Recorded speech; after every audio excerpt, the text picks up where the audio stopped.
Ipinresinta na ng NBI ang mga baril na bitbit ng mga tauhan ng Philippine Coast Guard na namaril at nakapatay umano sa isang mangingisdang Taiwanese. May live report si John Consulta. John. Trisha, tama ka nga doon, no?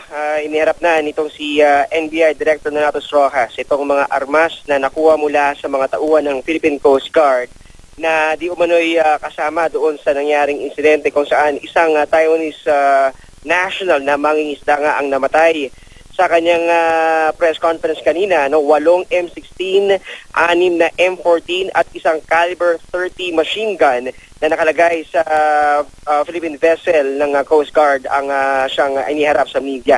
Bagamat hindi raw pa sigurado kung lahat nga ba ito ay ginamit nang mangyari ang engkwentro nga doon sa bahagi ng karagatan sa malapit sa Batanes.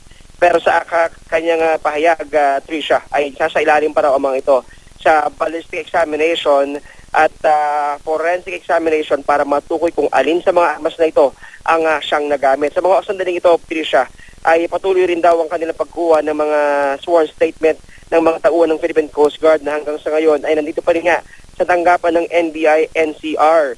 Hangad daw nila na malaman at matukoy ang buong pangyayari at nangako daw si NBI Director Rojas na lahat ng kanilang report at lahat ng kanilang investigasyon ay magbabase lamang sa mga ebidensya na kanilang makakalap.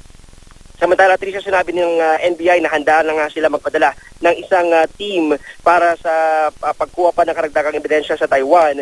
Pero lahat ng ito ay kinakailangan munang dumaan sa tamang protocol at ito'y kung magkakaroon ng basbas sa Department of Justice. At yan muna, ladies, mula pa rin dito sa NBI. Balik sa iyo, Trisha. Maraming salamat, John Consulta.